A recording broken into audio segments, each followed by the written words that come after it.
Assalamualaikum warahmatullahi wabarakatuh. Perkenalkan, nama saya Septiani Ningsi, NIM 1961056. Di sini saya membuat tugas video untuk memenuhi tugas mata kuliah seminar klinik. Baiklah, yang saya bahas di sini adalah masalah pengantar kesehatan wanita. Yang pertama, kesehatan reproduksi. Kesehatan reproduksi adalah keadaan sejahtera fisik, mental, dan sosial yang utuh, dan bukan hanya bebas dari penyakit dan kecacatan dalam segala aspek yang berhubungan dengan sistem reproduksi serta prosesnya. Mengapa wanita? Ada yang tahu nggak mengapa wanita yang dibahas? Baiklah, yang pertama adalah masalah populasi wanita lebih banyak 50%. Yang kedua, masalah pandangan tradisional yang hanya dilihat dari kelahiran dan kehamilan atau kehamilan dan kelahiran. Kemudian yang ketiga adalah aktivitas, peran anatomi, dan fisiologi. Dan kemudian akan saya bahas masalah sistem reproduksi wanita. Fungsi sistem reproduksi pada wanita meliputi yaitu menghasilkannya ovum, menerimanya sperma, tempat yang kondusif untuk fertilisasi dan implantasi, serta tempat bagi pertumbuhan dan perkembangan bayi. Kemudian ada organ reproduksi wanita terdiri atas vulva, vagina, serviks, rahim, saluran telur, dan indung telur.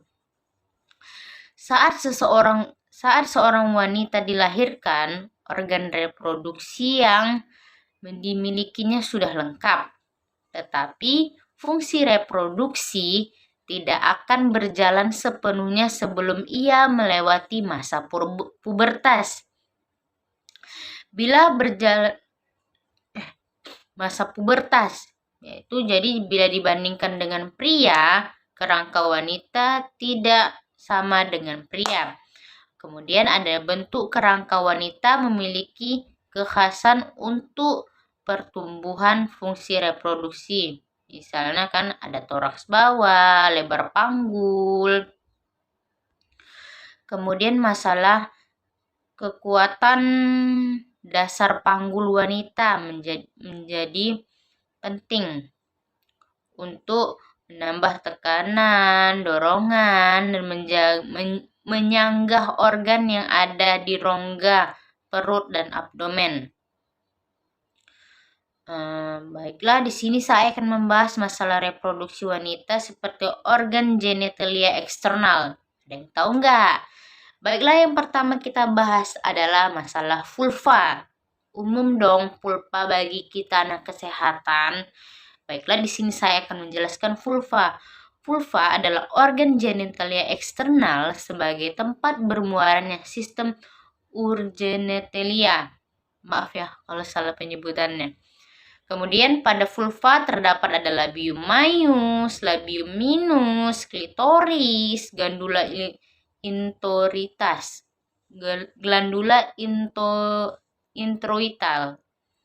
Baiklah, yang kita bahas pertama adalah labium maius atau labia mayora. Yang pertama itu melingkar di sebelah luar ke arah posterior menjadi satu dan membentuk perineum. Kemudian mengandung kelenjar sebasea sebagian besar lemak. Kemudian ada kita bahas masalah labium minus atau labia minora, yaitu dia satu ke arah anterior membentuk pretemium klitoria, kemudian terdiri dari jaringan ikat dan lemak. Kemudian klitoris, umum dong klitoris bagi kita ya kan. Baiklah, di sini saya akan memberitahu klitoris itu memiliki banyaknya pembuluh darah dan bersifat erektil. 1,5 cm di bawahnya terdapat ureter atau biasa sebut lubang kemih. Kemudian adalah glandula, terdapatnya kelenjar Bartanion, penghasil sekret, atau pelumas hubungan seksual. Kemudian di sini ada kita bahas masalah vagina. Umum dong vagina kan bagi kita wanita. Baiklah, yang kita bahas adalah vagina. Vagina adalah sebuah tabung otot pada wanita dewasa berukuran sebuah tabung otot yang pada wanita dewasa itu biasanya berukuran antara panjang 8 sampai 12 cm. Terdapat di antara kandung kemih dan rektum. Kemudian vagina dibentuk dari 3 lapisan atau layer. Lapisan dalam merupakan lapisan muskola, lapisan tengah merupakan lapisan otot, dan lapisan luar merupakan lapisan fibrosa. Pada lapisan tengah memiliki glandula yang mengekskresikan muskus yang asam. pH-nya berkisar 4, yang berfungsi melindungi dan pertumbuhan bakteri. Kemudian otot paling luar khususnya berperan penting dalam proses lahirnya fetus dan plasenta. Pada bagian ujung yang terbuka, vagina ditutupi oleh sebuah selaput tipis yang dikenal sebagai istilah selaput darah. Bentuknya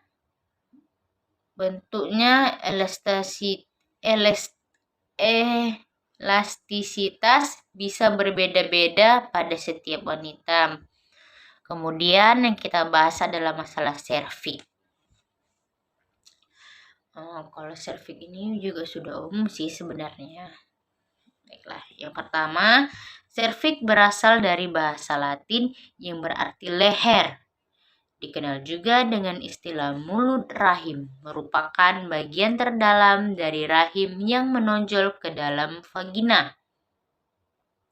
Pada saat menstruasi, saluran ini akan melebar untuk mengeluarkan dinding endometrium. Endometrium yang luruh. Diduga hal ini merupakan bagian rasa sakit yang dialami wanita setiap mengalami haid. Jadi kalau ada yang gugutan, bisa jadi seperti ini. Kemudian ada masalah saluran. Kemudian ada saluran yang berdinding tebal ini akan menipis dan membuka saat proses persalinan dimulai. Pada saat persalinan, seringkali para medis mengatakan pembukaan belum lengkap. Yang dimaksud adalah pembukaan pada serviks. Jadi pada lahiran itu, yang pembukaannya itu ada terjadi pada serviks ya. Ada berapa pembukaan? Tolong jawab di kolom komentar. Ada uterus, yaitu adalah rahim.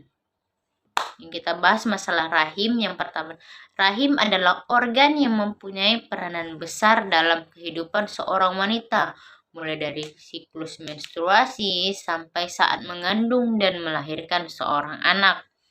Kemudian pada keadaan normal, ukuran rahim cukup kecil, kira-kira hanya sebesar genggaman tangan pemiliknya. Genggaman tangan saya seperti ini. Kalau kalian bagaimana? Berarti ukuran rahim saya seperti ini saat ini. Tapi saat mengandung, ukuran rahim ini akan berubah menjadi demikian besar. Ya, wajarlah karena ada bayi dalam perutnya ya kan. Jadi lama-lama makin besar, makin besar. Nanti lahir bayinya. Kemudian, rahim terdiri dari 3 lapisan. Ada endometrium, myometrium, dan perimetrium. Lapisan terdalam atau endometrium itu akan tumbuh dan menebal dan akan lurus saat menstruasi. Apabila terjadi fertilisasi dan kehamilan, maka luruhnya endometrium tidak akan terjadi. Atau seperti yang kita bilang tadi, makanya dia tidak akan haid karena dia sudah hamil. Kemudian yang kita bahas lagi adalah masalah tuba falopi. Yang pertama, tuba falopi adalah organ yang dikenal dengan istilah saluran telur. Kemudian yang kedua adalah ujung yang satu dari tuba falopi akan bermuara ke uterus, sedangkan yang ujung yang lainnya akan bermuara menuju ujung yang bebas. Yang ketiga adalah ujung yang bebas berbentuk seperti umbai. Umbai yang bergerak bebas. Umbai ini disebut fimbria dan berguna untuk menangkap sel telur dan siap dilepaskan oleh ovarium. Kemudian dari fimbrianya, telur akan bergerak oleh rambut-rambut halus yang terdapat di dalam saluran telur menuju ke dalam rahim. Kemudian yang saya bahas adalah masalah ovarium. Saat organ kecil berdiameter sekitar 4-5 cm ini sangat berperan dalam fungsi reproduksi. Yang kedua, dia melepaskan sel telur matang setiap bulannya. Pada umumnya, sel telur yang dilepaskan hanya 1 buah setiap bulannya. Tapi pada bagian wanita ini, bisa saja sel telur yang dilepaskan berjumlah lebih dari 1. Selain berfungsi menghasilkan sel telur, ovarium juga bertugas untuk penghasilan hormon seperti estrogen dan prostrogen. Ada yang tahu nggak? Tolong jawab di kolom komentar. Baiklah, di sini akan kita bahas masalah gangguan sistem reproduksi. Ada gangguan haid, gangguan sirkulasinya, gangguan uterus, ovarium, vulva, vagina, tuba falopi, gangguan infeksi, dan peradangan organ genitalia. Baiklah, kita akan bahas masalah haid normal. Ada yang tahu nggak haid normal itu berapa lama atau berapa hari normalnya? Baiklah, di sini saya akan memberitahu siklus haid normal itu 1 kali 28 hari atau bisa disebut 2-6 hari pada siklus 28 hari. Pada hari ke-5 dan 14, fase yang dimulai sesudah pendarahan berakhir dan berlangsung sampai saat ovulasi. Kemudian akan saya bahas masalah gangguan haid dan siklusnya. Yang pertama, jumlah dan lama pendarahan. Ada hiperminor, hiperminoria, kemudian masalah siklusnya. Ada poliminoria, oligominoria, dan aminoria.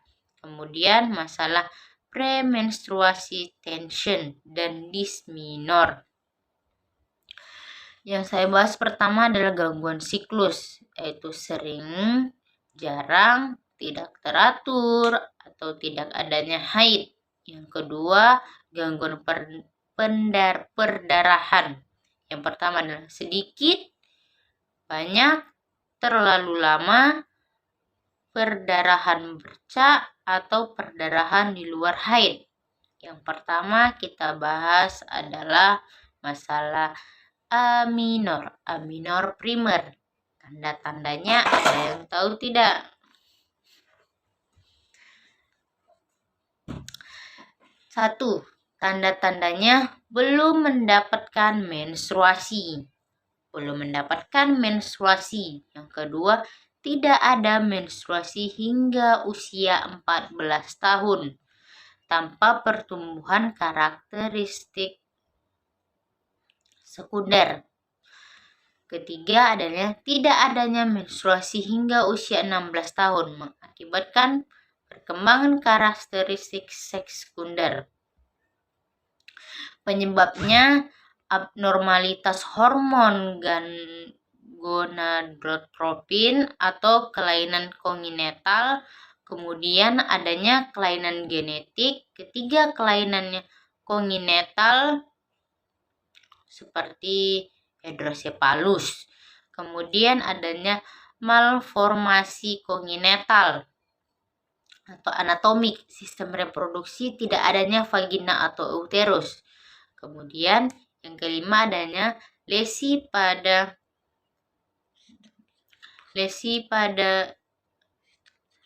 seperti yang dapat dilihat ada di traumanya, infeksi,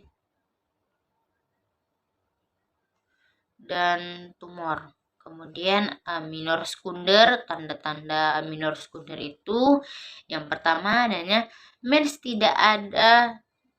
tidak ada yang sebelumnya ada. Kemudian gangguan fisiologi, penyakit, turunnya berat badan, itu menstruasi atau latihan keras, malnutrisi atau latihannya keras. Kemudian adanya normal, awal remaja, hamil, laktasi, dan menopause. Penyebabnya adalah fungsional, yaitu sepertinya stres, penurunan berat badan, anoreksia. Kemudian adanya kalau organik yaitu tumor, infeksi, kista. Baiklah, di sini lanjut sambungannya, yaitu adalah premenstruasi sindrom. Nah, itu adalah suatu kumpulan gejala atau kambuh siklus menstruasi di fase Latuela, perubahan fisik, psikologi, dan perilaku, mengganggu hubungan interpersonal dan aktivitas sehari-hari. Setiap wanita memang berpotensi haid. Karakteristiknya timbul 7-10 hari sebelum menstruasi sampai dengan 3 hari saat menstruasi. Gejalanya itu sakit pinggang, edema, yaitu pada perut atau pelvik terasa penuh, bengkak. Kemudian adanya payudaranya tegang, sakit kepala, emosi tidak stabil. Kemudian emosi tidak stabil bisa disebabkan oleh depresi, mudahnya tersinggung, menurunkannya konsentrasi. Etiologinya kita tidak diketahui. Kemudian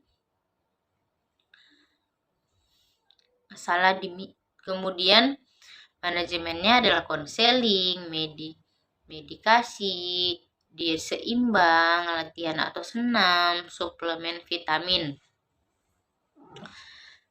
Baiklah, di sini saya akan membahas masalah dysmenorrhea, keadaan nyeri saat menstruasi di segala usia. Jadi kalau ada loh yang lagi menstruasi itu dia sakit perutnya itu, ya ini karena keadaan nyeri saat menstruasi. Adanya respon sistemik itu sakit kepala, kelemahan, adanya diare, kadang pusing, penurunan konsentrasi, ada yang sampai mual dan muntah. Kemudian jenis dysmenorrhea primer timbul 6-2 tahun. Sembuh setelah berusia 25 tahun setelah melahirkan. Jadi kalau masa-masa kita sekarang ya, masa-masa sakit menggugutnya masih ada sih. Karena kita masih berumur 21 tahun. Kemudian ada masalah dysmenorrhea sekunder itu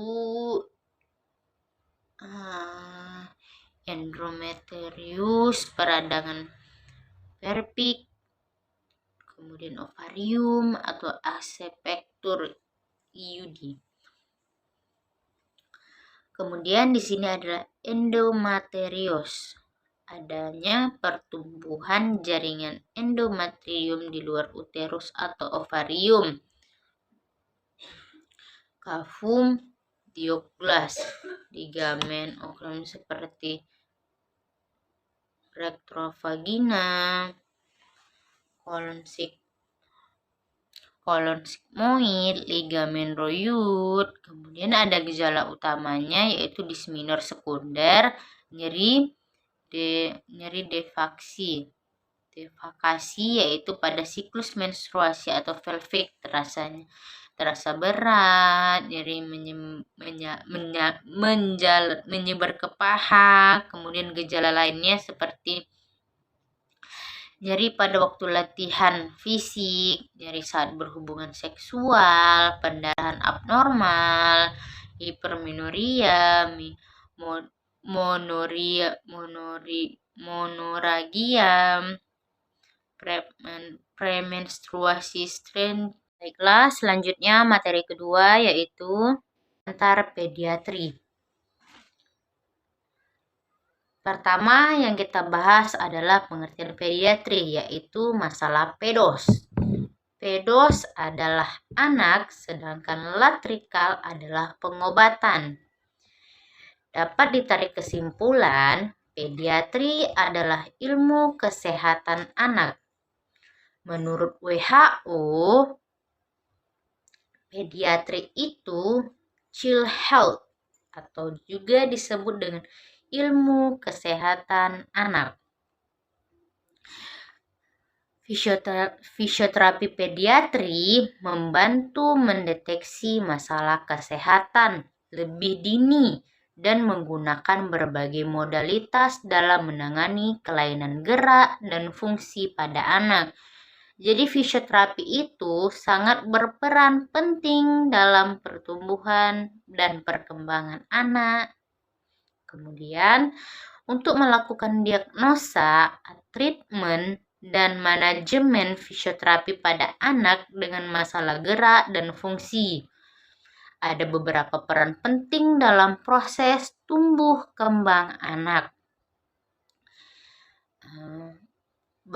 Lanjut kita bahas, mengapa tumbuh kembang anak harus dipelajari? Ada yang tahu nggak mengapa tumbuh kembang anak harus dipelajari?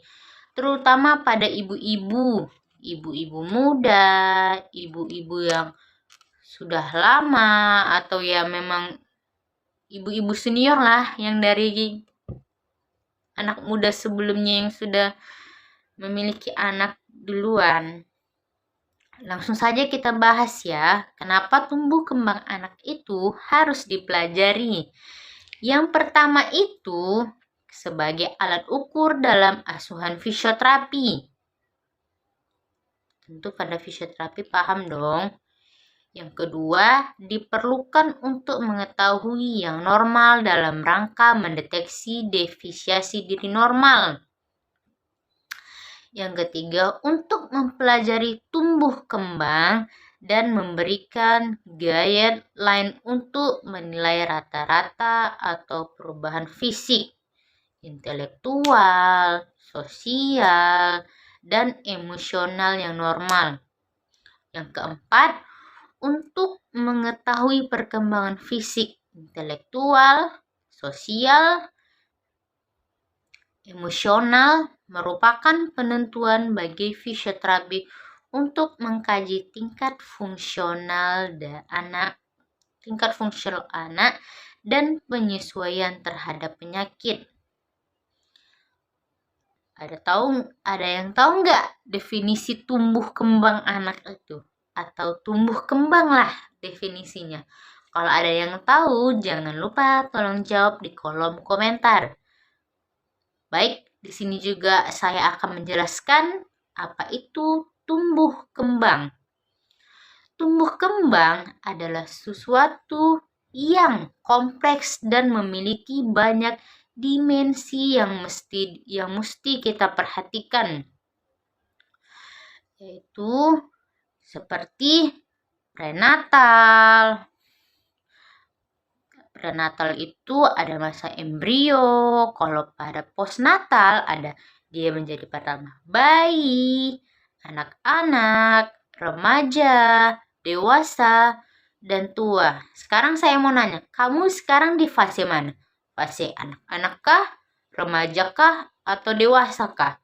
Atau jangan-jangan saat ini kamu berada di fase remaja, tapi pikirannya udah tua. Sering lupa loh, ya kan? Kalau orang tua kan pelupa. Jadi saya juga sendiri loh sering kayak misalnya usia saya baru 21 tahun, tapi saya sering lupa kalau ketika menaruh barang itu di mana. Kadang-kadang sampai adik saya ngomong sendiri gitu loh, ih baru pun baru pun umur 21, udah kayak orang tua lupa naruh barang. Sering sih terjadi pada saat usia kita ini, kelupaan itu terjadi. Kemudian saya akan membahas masalah tumbuh. Ada yang tahu nggak pengertian tumbuh itu kayak mana? Atau definisi tumbuh, atau apalah tuh? Ada yang tahu nggak? Nah, kalau ada yang tahu, tolong jawab di kolom komentar ya. Di sini pun saya akan memberitahu juga pengertian tumbuh itu atau pertumbuhan adalah penambahan jumlah atau ukuran sel yang irreversible. Maksudnya yang pertumbuhan sel itu yang irreversible itu baik besar maupun dimensi organ. Kemudian tadi kan tumbuh, sekarang kembang. Yang kita bahas kan tumbuh kembang judulnya, bukan kembang bunga ini ya, masalah kembang. Kembang merupakan gabungan dari proses tumbuh dan maturasi. Ada yang tahu nggak maturasi itu apa? Ada yang tahu? Baiklah, kalau ada yang nggak tahu, akan saya beritahu maturasi itu adalah pematangan fungsi dan organ tubuh, termasuk berkembangnya kemampuan mental secara perilaku anak. Kemudian kita bahas masalah maturasi. Maturasi itu adalah perubahan yang kompleks termasuk progresif dari struktur sel, spesialisasi dari fungsi sel menuju tercapainya organisme dewasa. Baiklah, jadi itulah pengertian tumbuh, kembang, dan maturasi. Di sini saya akan membahas masalah pertumbuhan. Tahu pertumbuhan dari yang kata tumbuh saya jelaskan tadi? Baiklah, di sini saya langsung memberitahu pertumbuhan adalah suatu proses perubahan fisik yang ditandai dengan bertambahnya ukuran berbagai organ tubuh yang disebabkan adanya penambahan perbesaran sel-sel. Ingat ya, pertumbuhan itu adalah perubahan fisik yang ditandai dengan bertambahnya ukuran berbagai organ tubuh yang disebabkan adanya penambahan pembesaran sel-sel tubuh. Ciri-ciri pertumbuhan itu ada 4. Yang pertama adalah perubahan ukuran. Yang kedua adalah perubahan proporsi. Yang ketiga adalah hilangnya ciri-ciri lama. Yang keempat, tumbuhnya ciri-ciri baru. Kalau dilihat dari proporsi, yaitu perubahan tubuh. Yang tadinya kamu dari usia 2 bulan, 5 bulan, sekarang kamu udah memasuki usia 2 tahun, 4 tahun, 8 tahun. Tahu kan apa yang saya maksud? Baiklah, jika sudah paham, saya lanjut ke perkembangan. Nah, teman-teman, ada yang tahu nggak perkembangan itu apa? Tolong jawab ya di kolom komentar. Tolong sekali dijawab.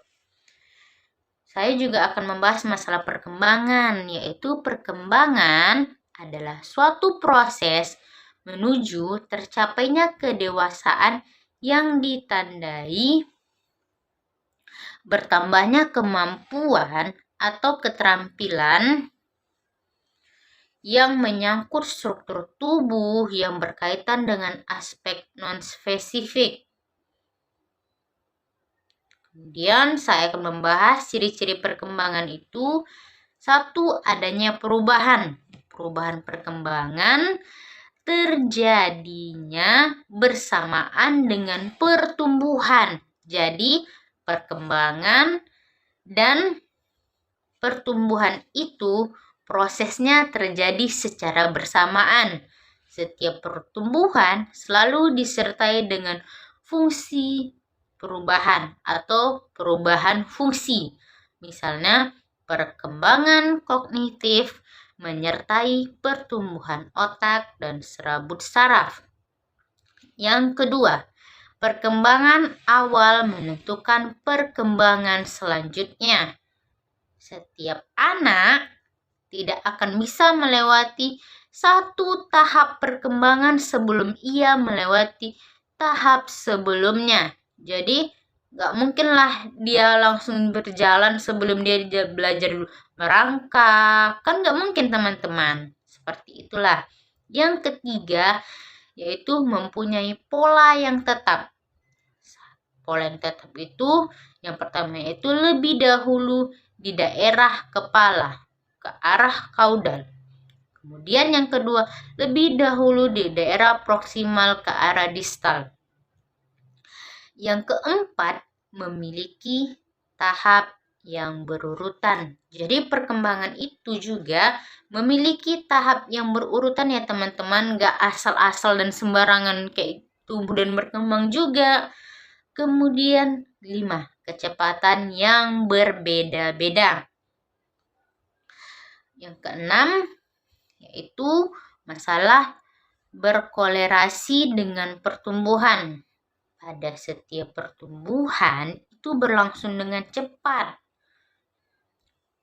Sama dengan juga perkembangan. Itu kan tadi sudah dibilang pertumbuhan dan perkembangan itu beriringan. Seperti anak sehat bertambah umur, berat badan, dan tinggi badannya. Kalau dia udah sehat, berat badan bertambah, tinggi badan juga bertambah, maka kepintarannya juga akan semakin bertambah loh teman-teman. Kemudian di sini saya akan membahas masalah prinsip tumbuh kembang. Prinsip tumbuh kembang yang pertama yaitu perkembangan merupakan hasil proses kematangan dan belajar.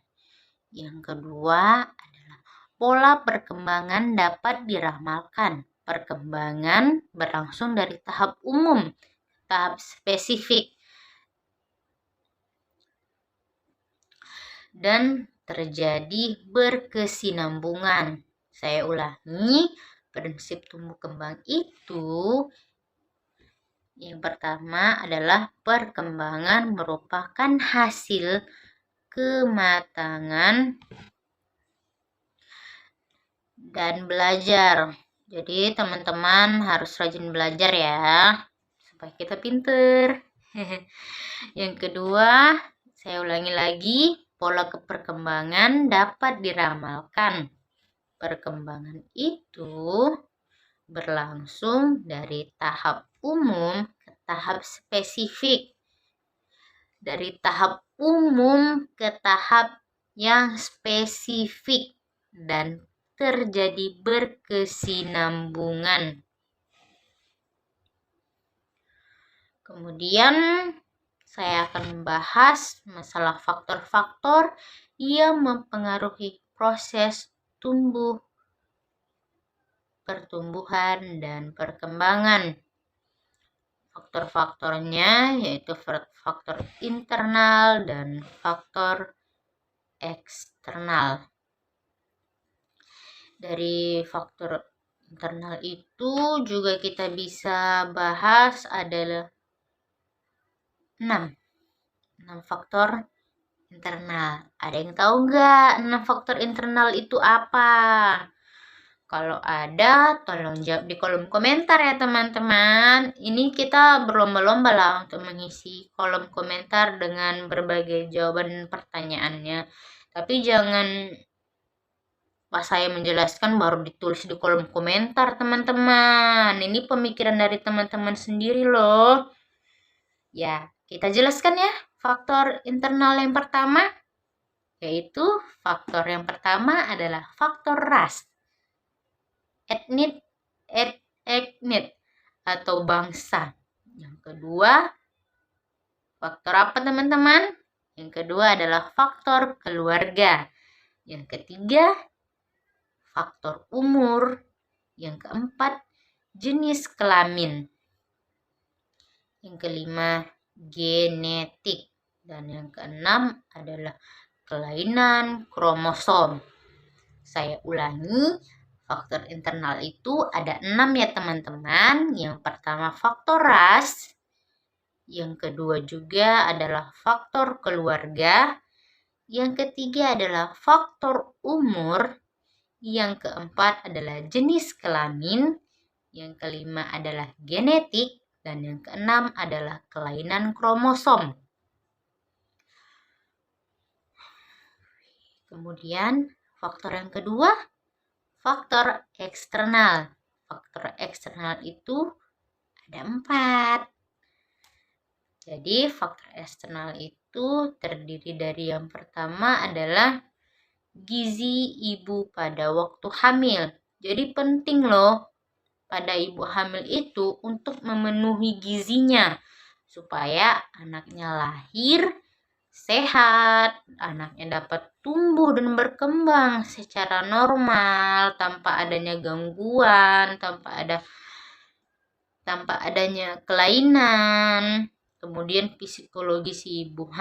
Jadi bagi bapak-bapak atau ibu-ibu atau saudara teman semuanya, psikologi ibu itu lebih penting, sangat penting mempengaruhi pertumbuhan dan perkembangan anak loh. Karena ibulah peran utamanya yang saya tahu. Karena pun saya seorang wanita juga. Jika saya pun kalau diapain pun saya akan juga akan tertekan atau apa. Apalagi ke seorang ibu yang dia merawat anaknya, yang apa akan berpengaruh pada anaknya. Kalau si ibu tadi psikologisnya terganggu. Yang ketiga adalah stimulasi. Pasti paham dong. Stimulasi. Saya ulangi ya. Faktor eksternal itu ada yang pertama, gizi ibu pada waktu hamil. Yang kedua adalah psikologi ibu. Yang ketiga adalah stimulasi. Baik teman-teman, dari yang saya jelaskan tadi, maaf jika saya menjelaskannya terlalu cepat. Akan saya lanjut pada tahap-tahap pertumbuhan dan perkembangan. Ada 6 tahap. Ada tahap pertumbuhan dan perkembangan. Oke, pada tahap pertumbuhan dan perkembangan itu yang pertama adalah masa prenatal. Ada yang tahu nggak masa prenatal itu? Ada berapa? Teman-teman, tolong jawab lagi di kolom komentarnya. Kita penuhi kolom komentar ini. Oke, yang pertama adalah masa prenatal. Yang kedua adalah masa neonatal. Yang ketiga adalah masa infant. Yang keempat masa prasekolah. Yang kelima masa sekolah. Yang keenam adalah masa adolescensi. Baik, akan kita bahas satu-satu. Yang pertama, langsung saja kita bahas masalah prenatal, yaitu tunggu sebentar teman-teman. Masalah prenatal ini akan kita bahas juga. Ada berapa? Tadi kan sudah saya tanyakan sama teman-teman. Ada berapa masa prenatal? Tolong dijawab juga ya pada kolom komentarnya teman-teman. Masa pertama yaitu adalah masa embrio.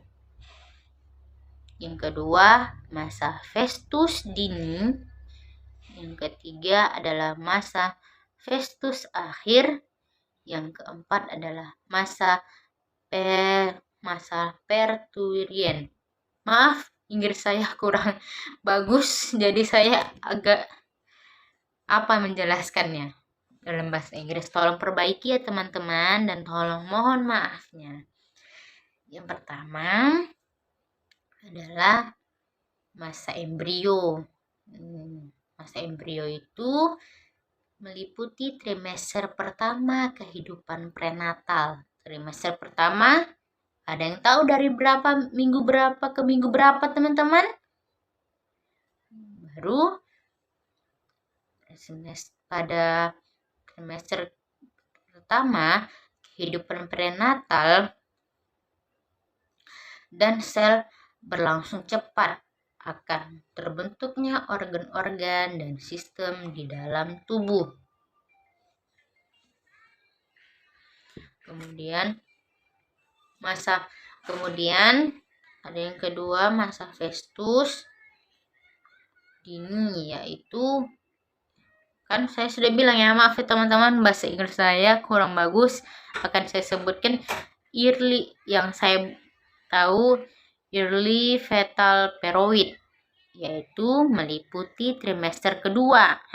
Jawab lagi.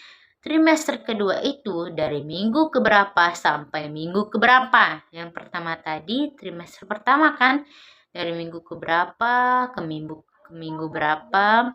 Kemudian trimester kedua minggu berapa ke minggu berapa.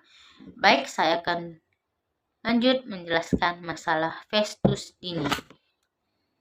Masa festus dini meliputi trimester kedua kehidupan prenatal. Pembentukan jasad manusia telah sempurna dan alat tubuh telah terbentuk dan mulai berfungsi, tapi masih immatur. Kemudian masih pada masa prenatal itu, yang ketiga adalah masalah festus akhir. Masalah festus akhir itu adalah pertumbuhan cepat dari masa tubuh, penyelesaian persiapan hidup di luar uterus. Bahayanya adalah infeksi, partus prematus, dismataritas, aspiksia, stillbirth. Kemudian ada masa perturian, yaitu masa janin telah siap hidup di luar uterus.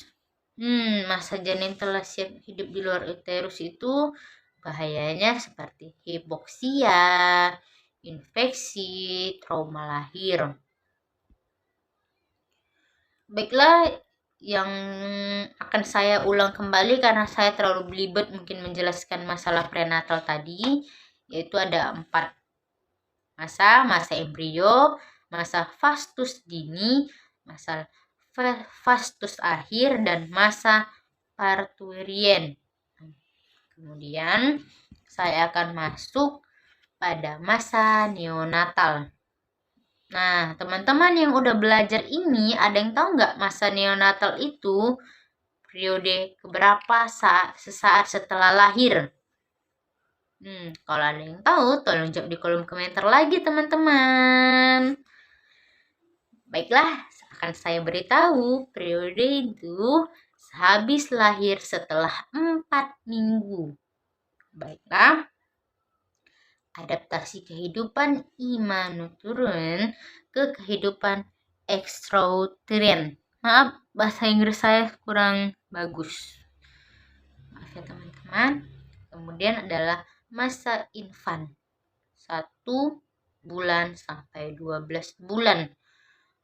1 bulan sampai 12 bulan ini adalah pertumbuhan dan perkembangan yang cepat. Fungsi alat tubuh bertambah, terutama sistem saraf. Jadi saya ulangi, 1 sampai 12 bulan ini adalah pertumbuhan dan perkembangan yang cepat. Fungsi alat tubuh juga bertambah, terutama sistem saraf. Kemudian masuk pada 12 bulan sampai ke 24 bulan. 12 bulan sampai ke 24 bulan itu adalah pertumbuhan menurun, kemajuan kemampuan berjalan dan aktivitas motorik, pengaturan sistem sekresi. Jadi pada masa infan ini ada masa 1 bulan sampai 12 bulan dan ada masa 12 bulan sampai 24 bulan. Kemudian kita masuk pada masa prasekolah. Pertumbuhan itu melambat, aktivitas fisik, koordinasi, fungsi, dan mekanisme motorik bertambah cepat. Menangkap pelajaran. Saya ulangi lagi, masa prasekolah itu pertumbuhan melambat, aktivitas fisik, koordinasi fungsi dan mekanisme motorik bertambah. Cepat menangkap pelajaran. Jadi anak-anak pada saat sekolah, tolong perhatikan gurunya dengan betul-betul. Karena pada masa ini, kamu dapat menangkap pelajaran itu dengan cepat. Istilahnya, kamu lebih paham. Karena pada masa inilah pertumbuhan itu melambat, aktivitas fisik, koordinasi itu fungsi dan mekanisme motorik itu bertambah. Jadi, jangan habiskan masa sekolah kamu dengan bermain-main, tapi tolonglah belajar. Kemudian, pada masa sekolah adalah pertumbuhan badan tetap. Pertumbuhan badan tetap, keterampilan, dan proses intelektual berkembang. Baiklah, proses intelektual itu berkembang jadi pada masa sekolah itu ya teman-teman. Kemudian kita akan masuk masa adolescensi. Adolescensi itu adalah periode perubahan dari masa anak-anak ke masa dewasa. Jadi, kamu sudah melewati ini enggak? Dari masa anak-anak ke masa dewasa belum teman-teman?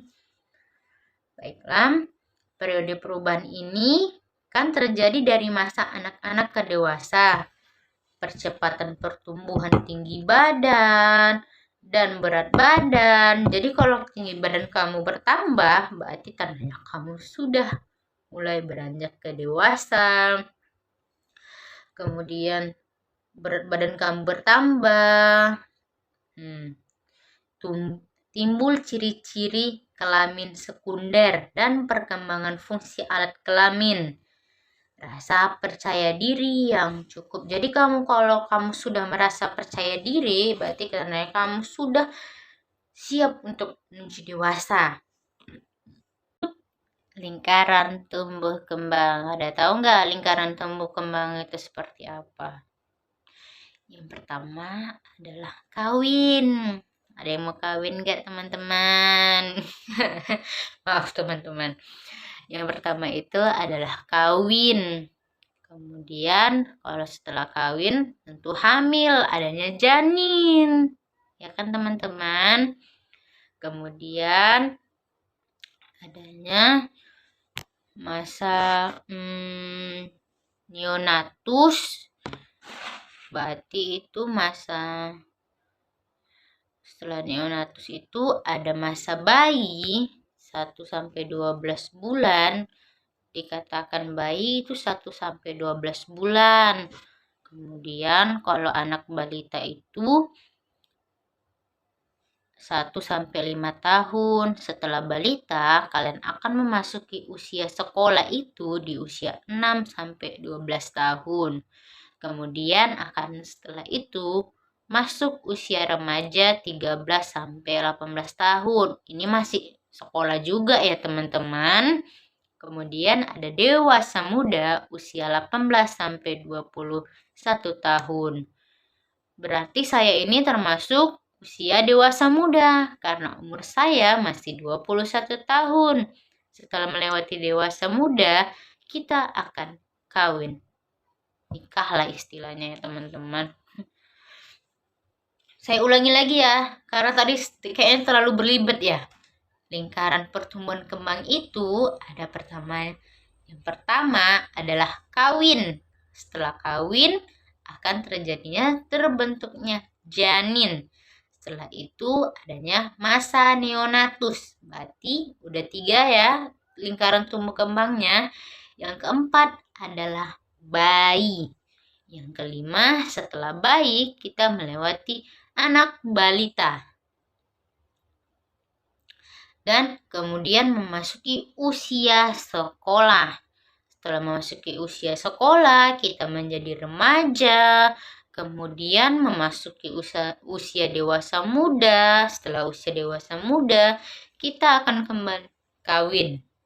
Kawin dan begitu terus putarannya, mulai dari kawin, adanya janin, neonatus, terbentuknya bayi, ada anak balita, usia sekolah, remaja, dan dewasa muda.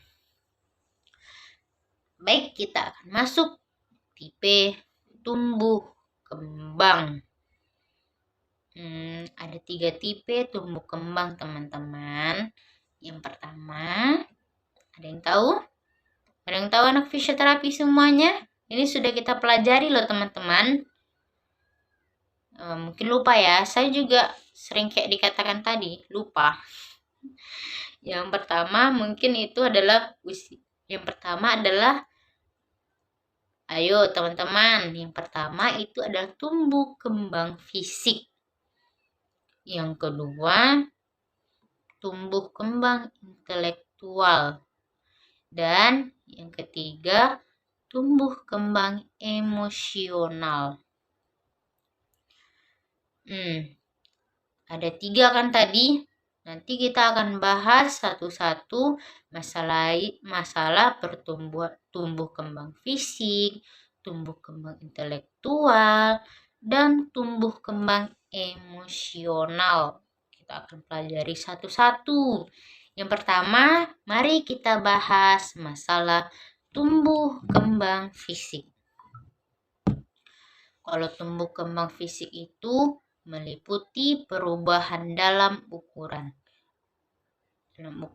atau besar organ atau individu, yaitu tingkat molekuler sederhana ke kompleks, perubahan bentuk fisik dari janin dia sampai menjadi ke remaja. Saya ulangi, yang pertama itu tumbuh kembang fisik meliputi perubahan dalam ukuran atau besar yang organ atau individu. Kemudian tingkat molekuler sederhana itu menjadi kompleks, perubahan bentuk fisik yaitu seperti janin sampai dia menjadi remaja. Yang kedua, tumbuh kembang intelektual.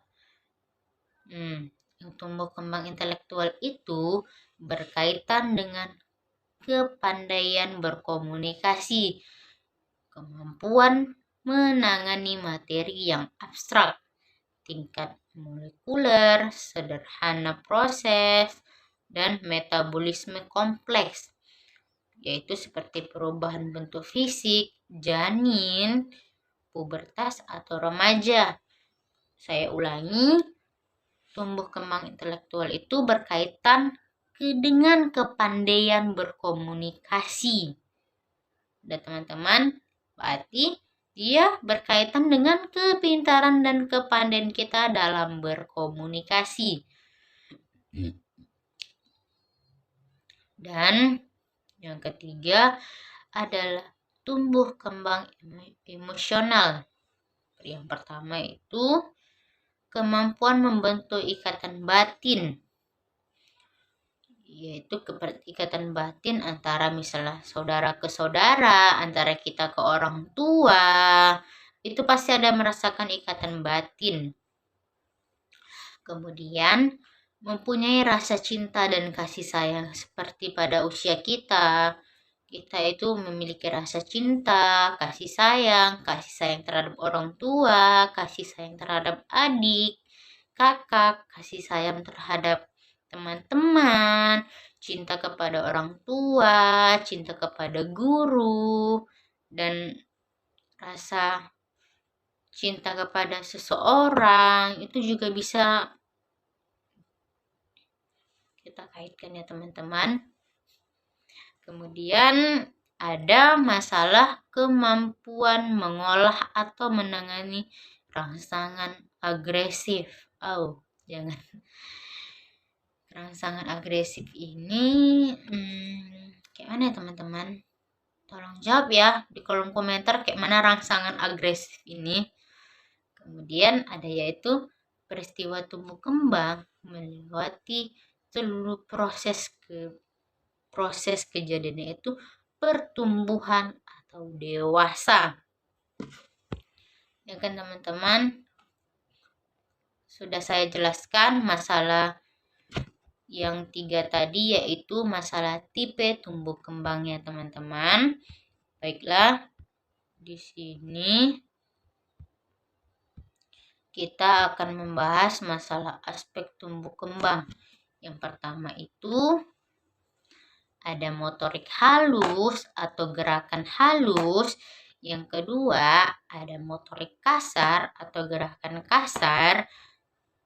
Dan yang ketiga ada bahasa dan kecerdasan.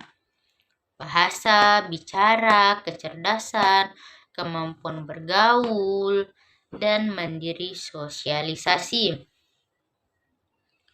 Kemudian tolak ukur perkembangan meliputi motorik kasar, motorik halus, berbahasa, dan perilaku sosial.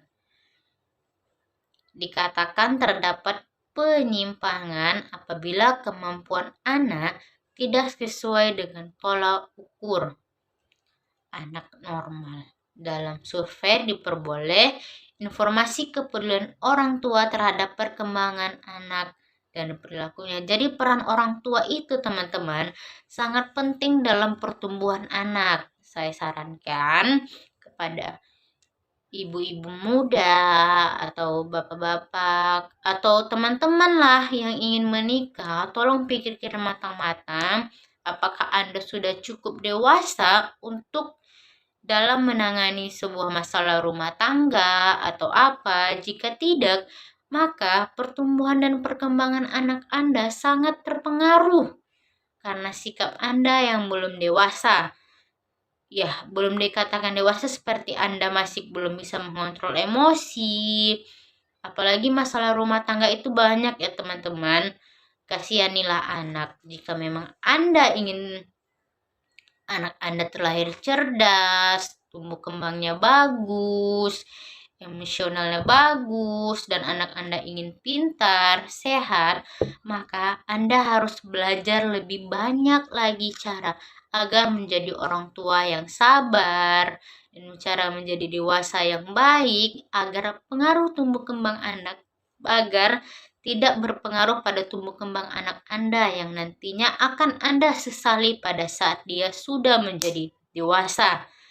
Dan ya, saran saya pada teman-teman,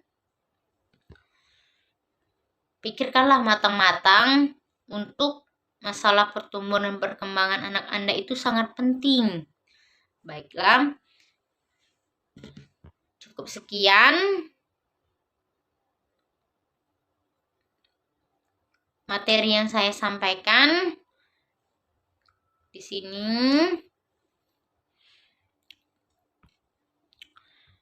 ada parameter perkembangan.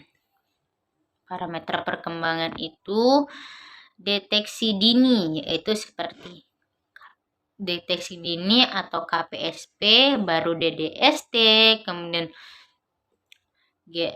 GMFM, ada parameter lain. dan parameter dan ada parameter lain. Apakah hubungan proses tumbuh kembang dengan anak? Permasalahan pediatri, saya mau memberitahu pertumbuhan anak itu memang sangat penting seperti yang saya bilang tadi. Jadi bagi kita ibu-ibu, bapak-bapak, jangan terlalu kasar terhadap anak. Nanti anak akan mudah berbohong dan menyembunyikan sesuatu. Jika anak mendapatkan nilai buruk, maka tolong nasihati dia dengan baik-baik tanpa harus memarahi dia. Dengan cara, oh nilai hari ini kayak gini ya, besok bisa ditingkatkan lagi dan lebih baik lagi. Maka anak-anak akan tidak berbohong. Seperti jangan memarahi anak, maka dia akan rasa takutnya itu bakal, kalau saya nampak nilai saya ke orang tua, pasti saya akan dimarahi. Lebih bagus saya bohong kalau nilai saya itu bagus. Dari situlah makanya anak-anak banyak yang kurang akrab dan dekat pada orang tuanya. Jadi kalau saran saya sih bagi bapak-bapak dan ibu-ibu muda, tolong pikirkan lagi masalah tentang pertumbuhan dan perkembangan anak itu ternyata pengaruhnya sangat besar terhadap kita nanti, terhadap dia, terhadap keluarga, dan terhadap lingkungan, terutama perilaku, emosi, dan sosialnya ya teman-teman. Baiklah teman-teman, cukup sekian materi yang saya bawakan. Ada 2 materi tadi ya teman-teman, jangan lupa di like. Baik teman-teman, assalamualaikum warahmatullahi wabarakatuh.